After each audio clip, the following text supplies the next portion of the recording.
सखी सहेली। सभी सखियों सहेलियों सखाओं को राजुल और बुआ का नमस्कार। नमस्कार नमस्कार नमस्कार। बुआ आज आपके साथ बैठ के बहुत खुशी हो रही है। बायना लेकर आई हो तो भाई खुशी तो हमें ज्यादा हो रही है क्योंकि तुम बायना लेकर आई हो। मतलब बायना का नाम सुनते ही कैसे जबान भी लपराने लगती है और दूसरी चीज ना वो भी होता है हाँ। कि क्यों आया है, इसके पीछे वजह क्या है, क्या उत्सव था, प्रयोजन क्या है। अच्छा ये हुआ उनके यहाँ। अच्छा हाँ, लेकिन वैसे उससे ज्यादा दिमाग तो ये रहता है कि इसमें है क्या क्या क्या बना है, क्योंकि मीठा भी होता है उसमें, नमकीन भी होता है, बहुत तरीके की चीजें होती हैं। कैसा बना है, घर का है कि बाहर का है। हाँ यही तो हम कह रहे हैं भाई। लेकिन वो जमाना खत्म हो गया है, घर वर वाला तो अब नहीं होता है, बाहर वाला ही आता है। लेकिन फिर भी एक जिज्ञासा रहती है क्योंकि ऐसा बनाया अब इसके बारे में ज्यादा नहीं बात करेंगे भाई, ऐसा कैसा बनाया जाता है, अभी कार्यक्रम में क्या बनाया जा रहा है, क्या बताया जा रहा है, ये बतिया लिया जाए। हाँ तो आज कार्यक्रम में हम घूमने भी जाने वाले हैं बुआ। हाँ, पर्यटन के लिए हम चलेंगे कटक। हाँ और आज हम जो वो दिन याद करने वाली जो बातें हैं तो उसमें बड़ी भीनी भीनी मीठी मीठी और बड़ी काव्यात्मक बातें याद होंगी, मतलब कि बचपन की कविताएं। हाँ। और बड़ी सुंदर सुंदर कविताएं लोगों ने लिखनी भी शुरू कर दी ना। और हमें तो जैसे लगा कि 14 नवंबर आ गया है। तो भाई दिल खुश हो जाता है, लेकिन ये जो दिल है वो कभी कभी मतलब अगर हम बेपरवाह हो जाएं तो परेशानी का सबब बन जाता है, क्योंकि हम उसे परेशान करते हैं। और कहीं कहीं जो हृदय की समस्या है वो दिक्कत करती है। तो आज राष्ट्रीय हृदय प्रत्यारोपण दिवस है, तो सबसे पहले उसी के बारे में बात कर लिया जाए। बिल्कुल। देखा बुआ, दिल को लोग कितने हल्के में लेते हैं, जबकि सबसे ज्यादा ये अहम अंग है शरीर का। लेकिन हल्का तो रहता है ना। हो भी जाता है कभी कभी भारी, क्योंकि मनुष्य एक सामाजिक प्राणी है ऐसा कहा जाता है। ये तो बिल्कुल ऐसे कोटेशन है, लेकिन है भी और भावनाओं में जकड़ा हुआ रहता है। बिल्कुल।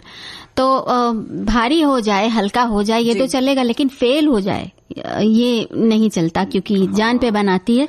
तो ऐसे लोगों के लिए फिर हृदय प्रत्यारोपण ही एकमात्र वो रास्ता बच जाता है जिसे अपनाना पड़ता है। बिल्कुल। और इसके बारे में हमारे साथी लिख रहे हैं कि विज्ञान चमत्कारी नहीं अपितु क्रमबद्धता करता है और हृदय शरीर का अति महत्वपूर्ण अंग है। इसके सुरक्षा हेतु बहुविध परामर्श हैं, लोग उसके यथासंभव उसके अनुपालन भी करते हैं, फिर भी उसके बदलने की आवश्यकता पड़ती है।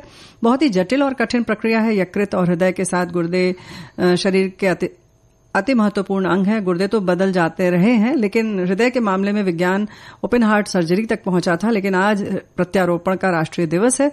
फिर इससे बड़ी खुशी की बात भला क्या हो सकती है। इस क्रम में डोनर की अपेक्षा होती है, तो ये बात बिल्कुल सही है। बिल्कुल। हमारे एक साथी ने लिखा है कि जब सभी तरह के इलाज फेल हो जाएं तब ट्रांसप्लांट का विकल्प बचता है। तो मतलब ये आखिरी रास्ता है।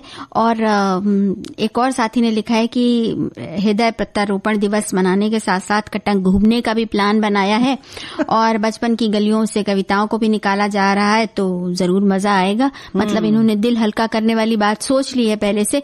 वैसे बुआ, जो आज राष्ट्रीय दिवस है हृदय प्रत्यारोपण का, तो इसके प्रयास तो बहुत पहले से भारत में चल रहे थे, लेकिन पहला सफल हृदय प्रत्यारोपण 3 अगस्त 1994 को हुआ था और इसलिए इसी दिन मनाया जाता है हर साल 3 अगस्त को ही ये दिन। विश्व का पहला जो हृदय प्रत्यारोपण हुआ था वो 3 दिसंबर 1967 में दक्षिण अफ्रीका के केप टाउन शहर में किया गया था। तो लगभग 30 साल लग गए यहाँ तक आते आते। और खैर फिर भी आज के लिए भी ये चमत्कार ही है कहना चाहिए। और उससे बड़ी बात जो है, सोचने वाली जो बात है कि 3,500 यानी 3,500 हृदय प्रत्यारोपण होता है, जबकि करीब 8 लाख लोग ऐसे हैं जिन्हें प्रत्यारोपण का इंतजार है। तो ये जो इंतजार वाली घड़ी है वो मतलब कम तो होनी ही चाहिए, कम से कम खत्म होते होते तो शायद बहुत समय लग जाएगा। बिल्कुल। लेकिन कम करने के लिए हम सबकी जिम्मेदारी है कि जो है ना, दान करने की प्रक्रिया शुरू करें, संकल्प लें और सोचें उसके बारे में। वो हमारी एक साथी ने लिखा भी है कि पहला प्रत्यारोपण जो किया था वो डॉक्टर वेणुगोपाल ने किया था और उनके साथ पूरी टीम थी चिकित्सकों की, 20 सर्जन थे। तो बड़ी बात है ये। और बताया है कि उस समय समाचार में इसकी काफी चर्चा हुई थी, तो इतनी बड़ी उपलब्धि थी, चर्चा तो होनी थी। आज हम यहाँ बैठकर चर्चा कर रहे हैं, उसी घड़ी को याद कर रहे हैं। तो ये बहुत बड़ी चुनौती है दरअसल। जो ट्रांसप्लांट है, क्योंकि एक ऐसा दानकर्ता तलाश करना जो इस दुनिया से जाने से पहले अपना हृदय दान कर चुका हो और उसका हृदय ऐसे मरीज के लिए उपलब्ध हो जिसके शरीर में दानकर्ता का दिल लगाया जा सके, यानी मैच हो सके। दोनों के लिए, दोनों की बहुत अच्छे से कहना चाहिए जांच की जाती है, तब पता चलता है कि ये उसे स्वीकार कर पाएगा कि नहीं कर पाएगा। ऑपरेशन के बाद जीवित रहने की अवधि 15 साल है ऐसा कहते हैं, और कई बार ये अवधि बढ़ जाती है। और भारत में मुंबई और पुणे में सबसे अच्छा हृदय प्रत्यारोपण हुआ है और हो रहा है। 2017 से अब तक कम से कम 38 हृदय प्रत्यारोपण किए जा चुके हैं। इस मामले में ये बात जो हम कर रहे हैं ये है पुणे शहर की। और दूसरे शहरों में भी ऐसे प्रयास हुए हैं जी। आमतौर पर हृदय प्रत्यारोपण के बाद सामान्य जीवन जीते हैं लोग। सिर्फ दिनचर्या में कुछ खास चीजें उनको शामिल करनी पड़ती हैं, जैसे कि डॉक्टर से नियमित सलाह लेना, जो दवा उनको दी गई है उसको नियमित रूप से खाना सही समय पर, और कम नमक वसा वाला भोजन करना, संतुलित भोजन करना, और नशे से परहेज करना। देखो भाई, ये सारी चीजें जो है ना राजुल बिटिया, प्रत्यारोपण के बाद क्यों, पहले से ही कर लेना चाहिए। बिल्कुल, है कि नहीं? बिल्कुल। हाँ, और जो नियमित दिनचर्या अपनी बनाना तो हमारी सेहत के लिए अच्छा है, बाकी सब काम में भी हमारा मन अच्छा से लगता है, ऊर्जा बनी रहती है। तो अगर हम अपना पूरा जीवन ऐसा संयमित कर लें, यानी पौष्टिक भोजन लें, व्यायाम करते रहें, तनाव से थोड़ा परहेज कर लें, है ना? बहुत मुश्किल है वो। लेकिन कर ले भाई। और नींद, जब आप तनाव से परहेज कर लेंगे तो भरपूर नींद अपने आप आ जाएगी, फिर आपका तो पूरा जीवन संयमित हो जाएगा। हाँ, और इसके साथ ही साथ जो ऐसी चीजें हैं जो नुकसान पहुंचाती हैं, जैसे नशा है किसी भी किस्म का, तो उससे भी दूर रहें। बिल्कुल। मतलब हृदय को संभाल के रखे, बड़ा प्यारा दिल है। हाँ, कहने के लिए तो बड़ी छोटी सी चीज है, कोई कोई तो कहते हैं कि इतनी छोटी सी चीज हमने पता नहीं कहाँ रख दी। तो भाई रखिए कहीं भी, लेकिन प्यार से रखिए, और जो वो चाहता है वो करिए, यानी उसे खुश रखिए, और पूरा शरीर अगर स्वस्थ रहेगा तो दिल भी खुश रहेगा। वैसे बुआ एक बात है क्या? कि दिल जो है ना वो हर चीज के आमद की आपको खबर देता है। जैसे बड़ी खुशी होती है तो दिल कस कस के धड़कता है, कोई डर वाली बात होती है तो कस कस के धड़कता है। मतलब दिल सबसे ज्यादा काम करने वाला जो अंग है, और आपके हर इमोशन पर रिएक्शन देता है। अरे तो भाई पंपिंग स्टेशन है ना, तो पहुंचाना रहता है उसको सब जगह रक्त। तो जाहिर है कि अगर आप खुश हुए तब आपको ज्यादा ऊर्जा चाहिए, क्रोध आ गया तो अलग ढंग का चाहिए, तो जाहिर है कि उसको काम तो करना ही पड़ता है। बिल्कुल। और बहुत दुखी हैं तब भी। वैसे हमारे साथी लिख रहे हैं कि हार्ट फेलियर से जूझ रहे मरीजों को हार्ट ट्रांसप्लांट की जरूरत पड़ती है। जब सभी तरह के इलाज फेल हो जाए तब ट्रांसप्लांट का विकल्प बचता है। तो ये बात बिल्कुल सही है। और हमारे कुछ साथियों ने तो अपने हमारे मतलब पौराणिक जो कथा है वो भी बता दी कि सबसे पहले हमारे ही देश में हुआ था ट्रांसप्लांट, तो मतलब दिया गया था। तो इस तरीके की बातें हमारे सभी साथी लिख रहे हैं। बुआ, ये धड़कता हुआ दिल, तो अगर इसको प्रत्यारोपित करना है किसी और के शरीर में तो भाई कुछ शर्तें होती हैं। हम लोगों ने उसके बारे में बात की थी, लेकिन एक संख्या भी हमने बताई थी ना कि 3500 हृदय प्रत्यारोपित होते हैं हर साल, जबकि जरूरत बहुत ज्यादा है। बहुत ज्यादा है। लेकिन ये जो कहना चाहिए दूरी है वो सिर्फ इसलिए नहीं है कि लोग दान नहीं करते हैं, बल्कि उसका एक और कारण भी है। हमारे साथी वैसे तो जानते होंगे कि विशेष तरीके से जिनकी मृत्यु होती है सिर्फ उन्हीं का दिल लिया जा सकता है, सामान्य जो मृत्यु होती है उसमें नहीं दे सकते। ये आंख की तरह नहीं है कि नेत्रदान जैसा होता है वैसा नहीं होता है। तो जाहिर है कि इसलिए ये संख्या जाहिर है कि कम है ना। फिर भी जो दे सकता है उसके परिवार वाले इस बारे में सोचे, खुद आप मन में बनाएं, बच्चों में ये बताएं कि क्या क्या दान हम कर सकते हैं, जो अंग दे सकते हैं उसके बारे में भी एक ललक होनी चाहिए, है ना। ये तो अंत की बात है, और कैसा अंत हो नहीं जानते हम, लेकिन हम ये जानते हैं कि अगर अंत में हमारा शरीर किसी के काम आ सके तो इससे अच्छी बात क्या होगी। तो इसीलिए जीवन रहते ही चाहे कुछ हो चाहे ना हो, अंग दान के बारे में एक बार जरूर सोचना चाहिए। जी हाँ, और बाकी तो हम घुमाने के लिए हैं ही, हाँ और हम घूमने के लिए हैं ही तो बिल्कुल पूरे तैयार हैं, एकदम मुस्तैदी से तैयार हैं। बिल्कुल साथियों ने बता दिया कि बहुत पहले कटक जाना हुआ था। जब भगवान जगन्नाथ जी के दर्शन के लिए गए थे तब कटक भी गए थे। नेताजी सुभाष चंद्र बोस की जन्मस्थली है ये शहर। कहते हैं यहाँ की चांदी बहुत शुद्ध होती है, इसलिए सिल्वर सिटी भी कहते हैं इसे। और किसी ने कोणार्क मंदिर का भी, सूर्य मंदिर का भी जिक्र किया है। तो भाई सिल्वर सिटी तो इन्होंने बता ही दिया है कि ये है। यहाँ पर संस्कृति, इतिहास, प्राकृतिक सौंदर्य सब कुछ है और इसे उड़ीसा की व्यापारिक राजधानी भी कहा जाता है, क्योंकि कटक संस्कृत में सेना को कहते हैं। जी हाँ, यहाँ घूमते हुए प्राचीन और आधुनिक समय का खूबसूरत संगम कदम कदम पर देखने को मिलता है। तो सबसे पहले इसके इतिहास को संजोने वाले बाराबती किले की ओर चलते हैं। महानदी के तट पर बने इस किले का निर्माण गंगा राजवंश के दौरान हुआ था। बाराबती किला जो है ओडिशा में महानदी के किनारे बसा हुआ है और खूबसूरती से तराशे हुए दरवाजों और 9 मंजिला महल के लिए ये प्रसिद्ध है। और इस किले से ही सटा हुआ है बाराबती स्टेडियम। ये एक अंतर्राष्ट्रीय स्टेडियम है जो 5 एकड़ में फैला हुआ है और इस स्टेडियम में लगभग 3 लाख से भी ज्यादा लोग बैठ सकते हैं। भारतीय क्रिकेट टीम के लिए ये स्टेडियम ऐतिहासिक रहा है। यहाँ कपिल देव ने अपना करियर शुरू किया था और करियर का 300वां विकेट लिया था और युवराज सिंह ने 14वीं सेंचुरी बनाई थी। मतलब बड़े बड़े यहाँ रिकॉर्ड कायम हुए हैं। इसके अलावा यहाँ फुटबॉल मैच और सांस्कृतिक कार्यक्रम भी आयोजित होते हैं। महानदी के तट पर स्थित चंडी मंदिर शक्तिपीठ है। देवी चंडी को समर्पित ये मंदिर लगभग 4000 साल पुराना है। मंदिर की स्थापत्य कला बहुत आकर्षक है। देवी दुर्गा की भव्य पूजा यहाँ होती है। हर साल दुर्गा पूजा का त्योहार धूमधाम के साथ मनाया जाता है, जो अश्विनी कृष्ण अष्टमी से शुरू होकर विजयादशमी तक चलता है। और कटक से काठजुरी नदी के तट पर जो स्टोन रेवेनेंट है वो 11वीं शताब्दी में बनाया गया एक इंजीनियरिंग का चमत्कार ही कहिए उसको। इस पत्थर की दीवारों का निर्माण जो है वो बाढ़ के पानी को शहर में आने से रोकने के लिए किया गया था। बिना आधुनिक तकनीक और साधनों से बनाई गई जो ये दीवारें हैं, ये इस बात का प्रमाण है कि उस दौर में भी तकनीकी कौशल और तार्किक सोच के मामले में भारत कितना आगे था। हमें लगता है पहले से बहुत आगे था, है ना? महानदी में एक द्वीप पर स्थित धाबलेश्वर मंदिर मुख्य शहर से 37 किलोमीटर दूर है। ये मंदिर भगवान शिव को समर्पित है। मंदिर 10वीं शताब्दी में बना। यहाँ का वातावरण बहुत सुंदर, प्राकृतिक है, शांत है। कटक से नौकाओं और घाटों की सहायता से यहाँ हम पहुंच सकते हैं। उसके साथ एक फुट ओवर ब्रिज है जिससे लोग शुल्क देकर मंदिर तक जा सकते हैं। और अनसुईया झील ओडिशा राज्य की सबसे बड़ी ताजे पानी की झील है। इस झील को खूबसूरत फूलों और प्रवासी पक्षियों का घर भी कहा जा सकता है। बड़े भारी संख्या में आते हैं यहाँ पर प्रवासी पक्षी। तो सर्दियों में झील और किनारों की वनस्पति पर बैठे आपको दिखते हैं ये, और इन्हें देखने के लिए दूर दूर से लोग आते हैं। अभी नेताजी सुभाष चंद्र बोस का जन्म कटक में हुआ था, जो हमारे एक साथी ने बताया था।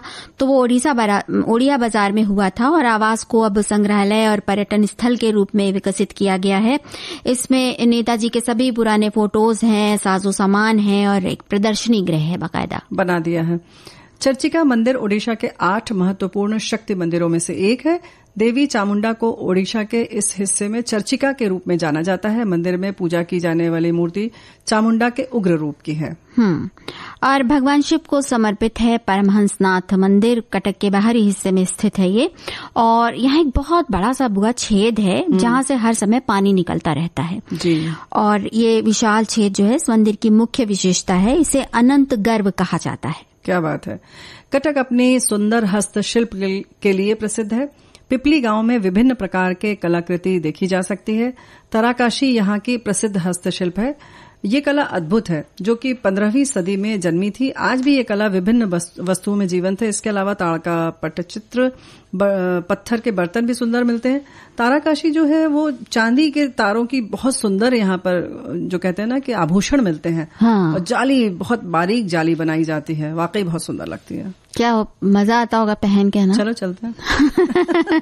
हुआ हमारे जो सखी सहेलियां जो घूम कर आई है ना, कटक के बारे में बहुत सारी बातें बता रही हैं। जैसे इन्होंने कहा है कि उड़ीसा की पुरानी राजधानी कटक आर्थिक व्यवस्था का केंद्र रही है। ये महानदी और कथजूरी नदी के पास पास स्थित है, इसलिए कटक सभी महत्वपूर्ण कार्यों जैसे कि व्यापार, अर्थनीति, हस्तशिल्प, कला का केंद्र बन गया था। मान्यता है कि केसरी राजवंश ने सन 989 में सैनिक शिविर की स्थापना की थी और 11वीं सदी में केसरी राजवंश ने ग्रेनाइट से बांध निर्मित किया था। 14वीं सदी में बाराबती किले की स्थापना की गई थी। तो भाई इस जो इन्होंने इजाफा किया है उसमें हमारी जानकारी में, उसके लिए बहुत बहुत धन्यवाद। और हमारे साथी लिख रहे हैं कि दिल से जो है ना, अभी भी लोग दिल से लिख रहे हैं, दिल से जुड़े हैं ना हम लोगों से तो दिल से तो लिखेंगे। दिल गंवाकर होश में आए तो क्या आए, प्रत्यारोपण के बाद 10-15 वर्ष जिए तो क्या जिए। अरे भाई साहब, पहले से ही आयुर्वेदिक उपचार और विधि से रहते तो 100 साल से पहले जाने की ही नहीं सोचते। तो बात बिल्कुल सही है। सही बात है। पहले से ही सोचना चाहिए। ऐसा नहीं कि जब आपको दिल की बीमारी हो जाए तब आप कहें कि अब हम प्राकृतिक चिकित्सा पे जाएंगे और अब ठीक से रहेंगे और सब ठीक हो जाएगा। तो पहले से अगर ठीक से रहेंगे तो इन्होंने बहुत सही कहा है, बड़े प्यार से अपने अच्छी सी बात लिख दी। और दिल की बात चली है तो हमारे एक साथी ने एक अपनी याद भी ताजा की है। हाँ। पिताजी को हार्ट अटैक आया और उन्हें पास के डॉक्टर ने दवा द्वारा नॉर्मल कर दिया, लेकिन किसी विशेषज्ञ को दिखाने की सलाह दी। हम उन्हें गोरखपुर के हृदय रोग विशेषज्ञ के पास ले गए, जहां डॉक्टर ने हमसे हमारी आर्थिक स्थिति पूछी। फिर उन्होंने कहा कि आप इन्हें जर्मनी ले जा नहीं सकते तो हमारी दवाएं चलाइए, ये 4-5 साल निकाल देंगे। मजबूरी में हम उसी डॉक्टर की दवा 4 साल तक चलाए और हमारे पिताजी तब तक जिंदा रहे। 4 साल बाद चलते फिरते वे एक दिन परलोक सिधार गए। आज हृदय प्रत्यारोपण दिवस पर हमें ये दिन और आज के दिन का अंतर दिखाई पड़ता है, जब केवल पैसे वाला आदमी ही हृदय की दवा यहाँ करा पाता था। लोग अमेरिका, जर्मनी नहीं जा पाते थे। तब ये इलाज कितना महंगा था आज के मुकाबले। आज अच्छी दवाएं और डॉक्टर सब सुलभ हैं। जरूरत है कि हम कम सोचें, अच्छा सोचें और हृदय की बीमारी से बचें।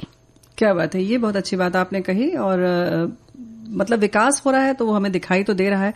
बहुत सारी सुख सुविधाएं हमने जुटा ली हैं, बहुत सारे संसाधन हमारे पास अब हो गए हैं और छोटी छोटी चीजें जो हैं अब हम उनको ऐसे किनारे रख सकते हैं। बिल्कुल। और ये बड़ी उपलब्धि है बुआ कि कम से कम, जैसे हृदय तो एक ऐसी चीज है ना कि अगर ये फेल हो गया तो सांसें तुरंत बंद हो जाती हैं।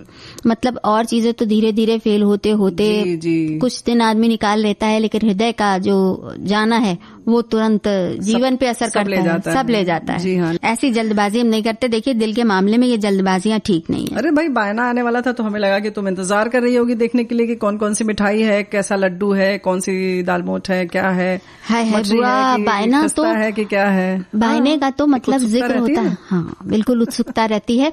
खास तौर से वैसे तो शादी ब्याह में है। जैसे हमारे एक साथी ने कहा कि बायना होता क्या है, ये अब हम आज जानेंगे। तो भाई, बायना वही होता है जो हम बड़े चाव से खाते हैं, जो रिश्तेदारों के यहाँ से आता है जी, या पड़ोस में से आता है। अगर गांव में रहते हैं तो गांव वालों में पूरे गांव में बंटता है वो खाने पीने की चीजें। तो ज्यादातर शादी वादी के मौकों पे देखा नहीं जाता कि बारात के साथ बांधा जाता है, या जो रिश्तेदार वापस जा रहे होते हैं उनको बायना दिया जाता है। इसी को बायना कहते हैं। तो बड़ी ये सलोनी सी परंपरा है। बिल्कुल। लेकिन अलग अलग जगहों पर अलग अलग नाम से इसको कहा जाता है। बहुत सारे लोग भाजी इसको कहते हैं, कुछ और भी लोग कहते होंगे, या आप हमारे साथी बताएंगे कि अलग अलग जगह पे क्या कहते हैं। जो भी हो, ये मतलब एक सूत्र में, सामूहिकरण के सूत्र में बांधती है ये। और ये पुराने समय में जो बायना होता था तो बस एक दूसरे की राजी खुशी भी पता लग जाती थी और चौके चूल्हे का हाल भी पता चल जाता था। जी हाँ। और ये भी पता चल जाता था कि हमारे पड़ोस में कहें या अपने रिश्तेदारों में कहें, जिसके घर से भी आता था, कि क्या बना और क्या हुआ, क्या प्रयोजन हुआ, क्या आयोजन हुआ, ये सब पता चल जाता था। हमारे साथी लिख रहे हैं कि जो लड़की और बाराती के साथ खाने के लिए भेजा गया मिठाई और पकवान, उसे हमारे घर में कलेवा बोला जाता है। और जो लड़की के ससुराल यानी बहू के घर से आया, जिसे आस पड़ोस में बंटवाया जाता है, वो बायना होता है। आम भी पेड़ से टूटकर आया तो वो भी बयाना अर्दा, या इन्होंने कुछ लिखा है खीर पूड़ी आया, वो भी बयाना।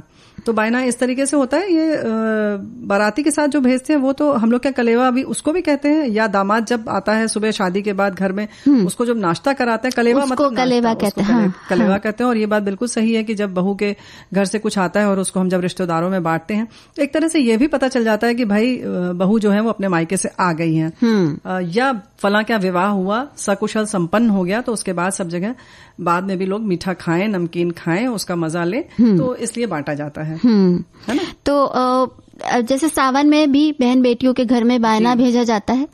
तो अलग अलग त्योहार हैं, बहुत सारे रूप हैं। कुछ स्थानों में करवा चौथ या अहोई अष्टमी है या हरतालिका है, ये इस तरह के त्योहारों पर बड़े बुजुर्गों और सास ननद के लिए बायना निकाला जाता है। पूरी पुए, साड़ी, बर्तन, कुछ भी हो सकता है इसमें। करवा चौथ में जैसे माठ देते हैं बहुत सारी जगहों पर, पोंजा बोलते हैं उसको। हाँ, पोंजा बोलते हैं। तो ये अलग अलग नाम होते हैं, लेकिन लगभग वही चीज है, थोड़ा अलग है।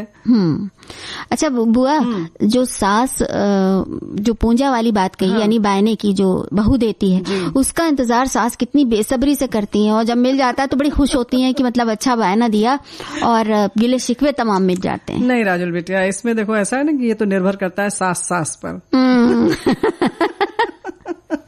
कहने को तो वो मीठी वो जो माठ रहती है वो फीकी बनाई जाती है इसीलिए कि वो अपने ढंग से उसमें मतलब मसाला आदि लगा सके, लेकिन वो कैसे कैसे लगता है ये तो हम सब जानते हैं।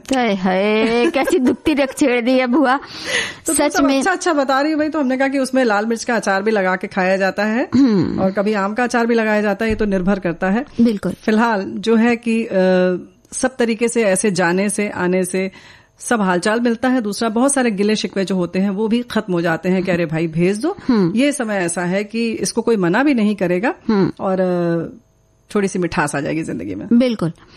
अब जैसे हम बात कर रहे थे ना कि बायना कितना जरूरी है, तो बिहार का एक लोकगीत है छठ पर्व पे जो गाया जाता है कि बायना बाटेला बेटी मांगी ले। मतलब बेटा तो चाहिए ही, लेकिन एक विशेष कार्य के लिए बेटी भी चाहिए कि वो बायना बांटेगी। तो बेटियां जाती हैं बायना बांटने। ये इतना मतलब सम्मान सूचक चीज होती है और बड़े प्यार से दिया जाता है उसको। ऐसा नहीं कि बस काम निपटाना है, बड़े प्यार से दिया जाता है कि भाई हमारे घर ये खुशी का मौका आया है और ये आप भी मुंह मीठा कीजिए। तो इस तरीके से होता है। और इसके संग संग कहीं न कहीं अब थोड़ा सा उसमें और भी रचनात्मकता आ रही है, रोचकता आ रही है, यानी कि उसको बहुत सुरुचिपूर्ण ढंग से सजाया जाता है। अलग अलग ढंग के डिब्बे बनाए जाते हैं, उसमें रख कर दिया जाता है। पहले तो भाई बड़ी सी थाल में अलग अलग दे दिया जाता था, थमा दिया जाता था, लेकिन अब थोड़ा सा अलग अलग भाई जब थालों में आता था तो होता नहीं था कि घर की सारी औरतें मतलब अब तैयार हो जाती थी कि भाई अब इसको भिजवाना आस पड़ोस में, तो कैसे कैसे बांटा जाए। सबको याद रहता था कि नहीं उनके यहाँ से तो बड़ा कम आया था, उनके यहाँ से तो काफी ज्यादा आया था, इतना सा नहीं रखते, तो उस हिसाब से रखा जाता था। जी, उसकी भी लिस्ट बनती है कि किसके किसके घर जाएगा, है ना। और जिसके घर से अगर नहीं है तो संबंध नहीं है तो वहां नहीं जाएगा, वो भी याद रखना पड़ता है। कुछ लोग जिनको पसंद नहीं है या आपसे संबंध नहीं रखना है तो वो वापस भी कर देते हैं। अब हम वापस नहीं करेंगे बायना, नहीं, बिल्कुल नहीं करेंगे। अरे भाई खाने की चीज है, खाएंगे, ऐश करेंगे और गाएंगे, नाचेंगे। बुआ देखिए, बायना के बारे में हमारे साथियों ने बताया है कि उत्तर भारत में इसे सिंघारा कहा जाता है। लड़की के ससुराल में बांस की टोकरी में फल, मिठाई और मिठाई में भी घेवर भेजा जाता है। घेवर सावन के महीने में इसी सिंघारे में भेजने के महत्व के कारण खूब बनाया जाता है। जी हाँ, इसका मजा ही अलग होता है। तो भाई अलग अलग जगहों की बात तो हो गई। अब बात ये है कि ये जो प्रथा है इसका मतलब महत्व क्या रहा होगा। एक तो सामूहिकता की बात हो गई कि हम अपना खाना अकेले नहीं खाते, हम मिल बांट कर खाते हैं। इसके अलावा वो एक बात ये भी तो थी कि जो बनता था, अब तो खैर सब बाजार से आके दिया जाता है ज्यादातर लोगों के यहाँ, लेकिन पहले घर में ही बनता था, तो जो घर की बहू बेटियां थी उनके हाथ का स्वाद भी पता लग जाता था। जी हाँ, बिल्कुल पता लग जाता था। और एक उत्साह रहता था कि वो चीजें बनाई जाए जो वो कम से कम 15 दिन 1 महीने तक चले, खराब ना हो जल्दी। तो ऐसी चीजें भी बने ताकि एक तो विवाह जैसे संपन्न हुआ तो कहते नहीं कि एकदम से ब्रेक नहीं लगना चाहिए। अब अच्छी अच्छी चीज खा रहे थे, थोड़े दिन तक उसका स्वाद रहना चाहिए। हाँ। अभी मतलब शादी संपन्न हुई और उसके बाद हाथ में कोई मिठाई ही नहीं है, है ना।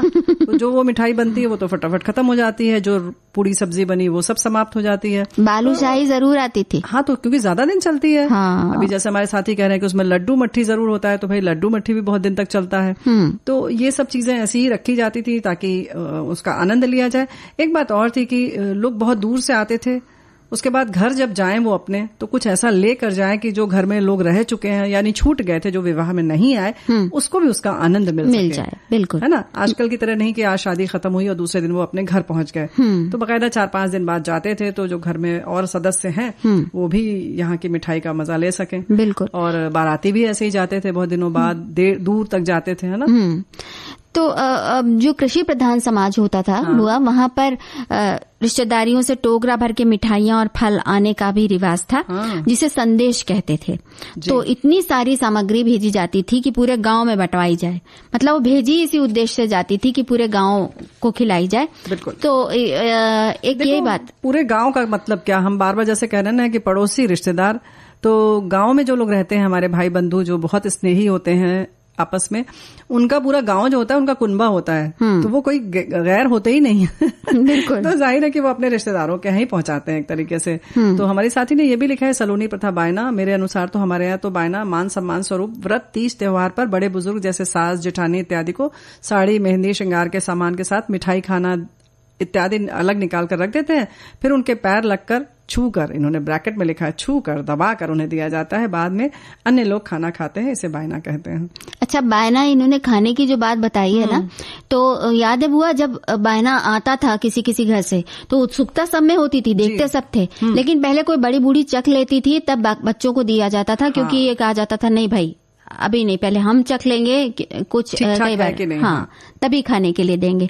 और दूसरी बात ये भी होती थी कि जब बारात वाला बायना आता था, मतलब लड़की ससुराल आई, विदा होकर आई मायके से, तो उसके साथ जो बायना आता था, तो उससे देख के जो ससुराल की औरतें होती थी उनको ये समझ में आ जाता था भाई इनके घर में क्या खाने पीने का चलन है, और इस बहू को जो नई आई है इसको कैसे ट्रेन करना है, कितनी समझदार हो सकती है ये।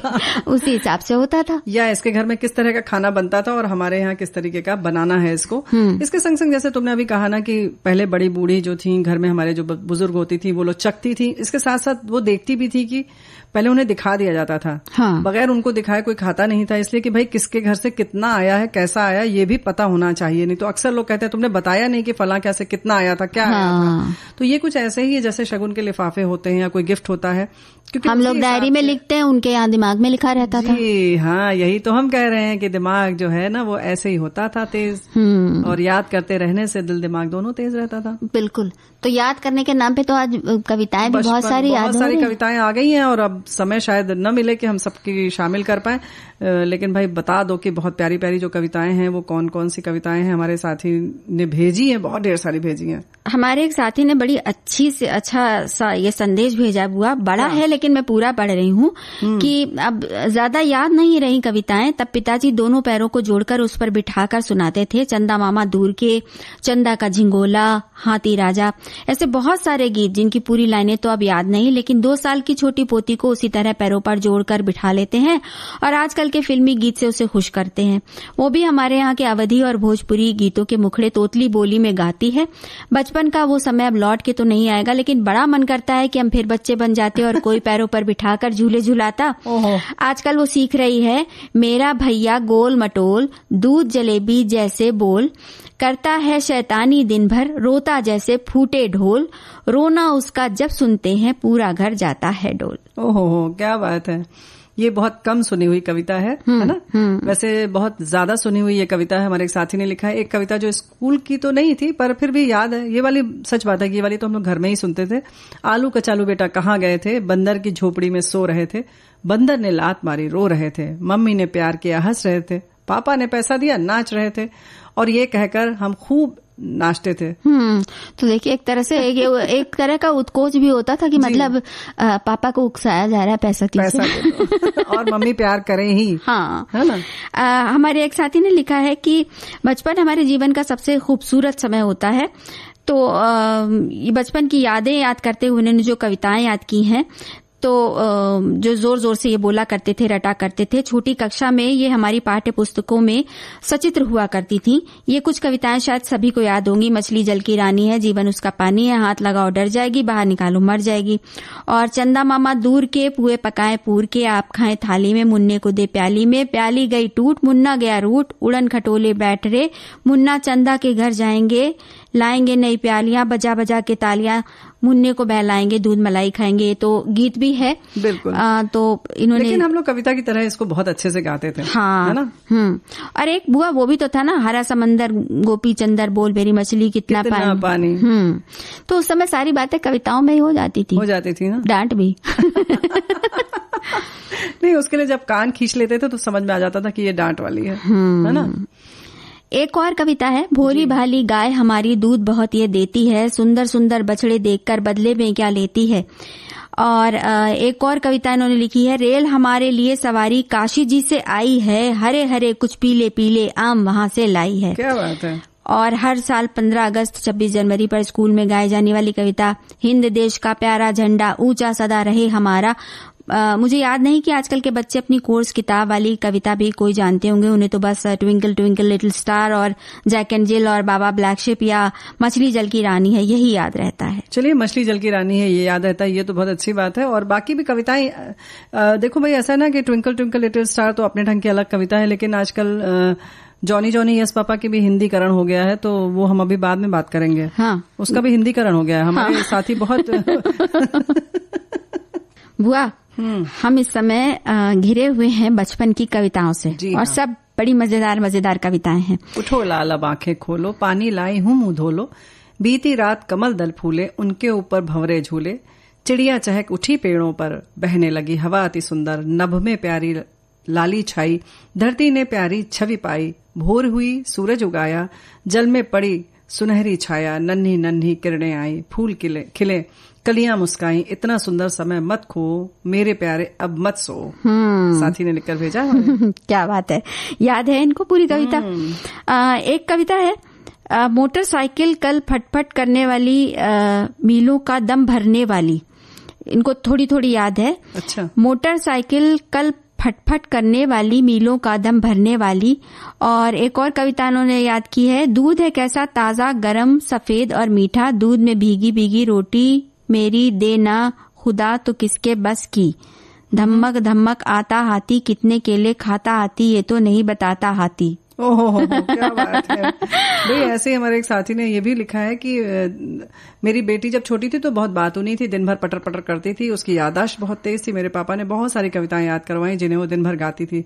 इन्होंने यही लिखा है कि कविता है, उन्हीं में से एक है, तड़ तड़ तड़ तड़ तड़ तड़ तड़ बड़म बड़म बड़म, बादल है या एटम बम, साथ हवा के दौड़ रहे, काली चादर ओढ़ रहे, आसमान के फव्वारे गर्मी में लगते प्यारे, बूंदें गिरती छम छम छम, हम बच्चे शैतानी से भीग रहे थे पानी में, सब आंगन में घूम घूम, थिरक थिरक कर झूम झूम, कड़की बिजली डर गए हम, बादल हैं या एटम बम। वाह, क्या बढ़िया कविता है, ये तो याद करने वाली है। बहुत प्यारी कविता। एक हमारे साथी ने लिखा है कि हमने ज्यादातर मराठी कविता पढ़ी और लिखी थी, सीखी थी, जैसे घेरे येरे पावसा तुला देती पैसा, और नाच रे मोरा आंबाच्या बनात नाच रे मोरा नाच। बहुत सी कविताएं हैं, पर आज कॉन्वेंट जमाने में मराठी कविता कोई नहीं पढ़ाता। नहीं, पढ़ाई जाती है, कविता पढ़ाई जाती है, बिल्कुल पढ़ाई जाती होगी जरूर। और ये तो निर्भर करता है, नहीं तो हम सिखा भी तो सकते हैं बच्चों को घर में। क्योंकि गुब्बारे वाली कविता याद आ रही है, हमारे एक साथी ने लिखा है, लाया हूँ जी मैं गुब्बारे, हरे गुलाबी लाल बैगनी, नीले नीले पीले पीले, एक आने में एक मिलेगा, मन चाहे जैसा ले लो तुम, ये लो लीला ये लो शीला, ये लो मुन्नी ये लो चुन्नी, रूठो मत तुम रेखा रानी, अब की लाना एक दो अन्नी, कल ले आना एक दो अन्नी। हाँ। तो बस इतनी याद है, तो हमें लगता है इतनी ही थी। हाँ बिल्कुल। और बुआ एक कविता और भी तो थी, अम्मा जरा देख तो ऊपर चढ़े आ रहे हैं बादल। हाँ, अब तो चले हो जाता है। भीग गरज रहे हैं, बरस रहे हैं, भीग रहा है तन मन धन, कुछ था ऐसा। बन आंगन बाहर, और आखिरी लाइन थी कि बाहर निकलूं मैं भी भीगूं, चाह रहा है मेरा मन। तो ये लाइनें बड़ी अच्छी लगती थी, क्योंकि अम्मा बहुत रोकती थी बारिश में भीगने से। तो लगता था कि हमारे ही मन की बात ये कह रही है। अरे देखो भाई, कविता ये किताब में लिखी हुई है, हम लोग को पढ़ाई जाती है, तो भीगने दो, भीगना अच्छी बात है। हमारे एक साथी ये भी लिख रहे हैं कि 10वीं कक्षा में एक दिन अचानक ही राष्ट्र कवि श्री कृष्ण सरल जी का आगमन हुआ। पहली बार कवि के कंठ से उनकी ही लिखी कविता झांसी वाली रानी सुनकर हम सब छात्र छात्रा जो है रोमांचक हो उठे। अब मैं भी एक कवि बन चुकी हूँ। मेरी पहली कविता की पुस्तक इन्होंने लिखा है, पिछले साल ही प्रकाशित हुई है। इन्होंने लिखा कि बचपन में हम हिंदी की पुस्तकें द्वारा कविताएं और इन कविताओं को लिखने वाले कवियों से परिचित और प्रभावित हुए। फिर इन्होंने यही लिखा है 10वीं कक्षा में किस तरह से ये मिली। तो चलिए, बहुत अच्छी बात है। अच्छा, बचपन की याद करते हुए हमारे एक साथी ने लिखा है कि एक बचपन का जमाना था जिसमें खुशियों का खजाना था। मतलब बचपन की कविता याद करते हुए उन्होंने बड़ेपन में भी कविता लिख दी। क्या बात है। चाहत चांद को पाने की थी पर दिल तितली का दीवाना था। खबर न थी कुछ सुबह की न शाम का ठिकाना था। थक कर आना स्कूल से पर खेलने भी जाना था। माँ की कहानी थी परियों का फसाना था। बारिश में कागज की नाव थी हर मौसम सुहावना था। क्या बात है। और एक और कविता हमारे साथी लिख रहे हैं, जब हमारे दादा दादी या नाना नानी बचपन की कविताएं हमारी मातृभाषा में सुनाया करते थे। स्कूल की प्रथम कक्षा में आती ये कविता हालांकि गुजराती में है, कुछ इस प्रकार से है। वार्ता रे वार्ता भाबो ढोर चारता, डोकरवा ने संभलावता, चटपटी बोर लावता, छोकराओं ने समझावता, एक छोकरो रिसाड़ो, कोठी पाछड़ संताड़ो, कोठी पड़ी आड़ी, छोकरे राड मारी, अरररा माड़ी। मतलब कुछ इस प्रकार है, एक बुढ़ऊ चरवाहा जो गाय या बकरी चरवाहने के दरमियान, मतलब चराने के दरमियान बेरी से बेर तोड़कर घर लाकर बच्चों को बांटते हुए एक वार्ता मतलब कहानी सुनाते थे। तब एक बच्चा रूठ जाता था, धान भरने की कोठी पीछे छुप जाता था, तब कोठी उसके सिर पर गिर जाती और वो जोर से रोने लगता था। तो इन्होंने इस तरीके से लिखा है। तो भाई इनका मतलब एक छोकरो रिसाड़ो, यानी एक छोकरा जो है वो नाराज गया। हाँ, तो वही कोठी पाछड़ संताड़ो, कोठी पड़ी आड़ी, छोकरे राड मारी, अररर माड़ी। तो इन्होंने भाई कविता की गुजराती की लिखी, ऐसे ही मराठी के हमारे साथियों ने लिखा। और ऐसे ही देखो अलग अलग भाषाओं में ऐसे ही हमारे साथियों ने, जैसे बैने के बारे में भी लिखा है ना, किसी ने कहा कि हमारे यहाँ बैना कहा जाता है। ऐसे ही मराठी में भी हमारे एक साथी ने साझा किया है कि कुछ और कहा जाता है। आयना का बायना, चेतल्या शिवाय जाइना, महाराष्ट्र में ये बोलते हैं। घेतल्या शिवाय जाइना। हाँ, घेतल्या शिवाय जाइना। तो कुछ ऐसे इन्होंने और भी कुछ लिखा है, शिदौरा बोलते हैं कुछ, है ना। तो इस तरीके से जानकारियां जो है हम सबको मिलती हैं कार्यक्रम के माध्यम से। आप सबसे भी बहुत सारी बातें हम साझा करते हैं। और आज जो कविताएं आपने सबने सुनाई, वाकई मजा आ गया। और हम तो यही कहेंगे, एक गुजारिश है कि ऐसे ही बचपन की कविताएं और याद करिए। जैसे वो हम लोग जब स्लेट भी सुखाते थे तो क्या बोलते थे, नल का पानी नल में जा, मेरी पट्टी सूख जा। हाँ। है ना, उसको सुखाने के लिए, समय गुजारने के लिए ये करा जाता था। उसको ऐसे हिलाते थे, खुद भी पूरा हिल जाते थे, है ना। तो ऐसे बहुत सारे हैं वाकई। तो और बचपन को जिंदा करने के लिए मतलब क्योंकि हर इंसान के दिल में एक बच्चा तो होता ही है, और दिल को सही रखने के लिए, क्योंकि आज हृदय प्रत्यारोपण दिवस है, तो दिल का ख्याल रखने के लिए दिल के बच्चे को जीवित रखना जरूरी है। और बचपन की कविताओं में याद करना उन्हें और उनमें घूमना बहुत जरूरी है। और हमारे लिए जरूरी है बुआ कि अब हम लें इजाजत। तो आप सभी को राजुल और बुआ का नमस्कार।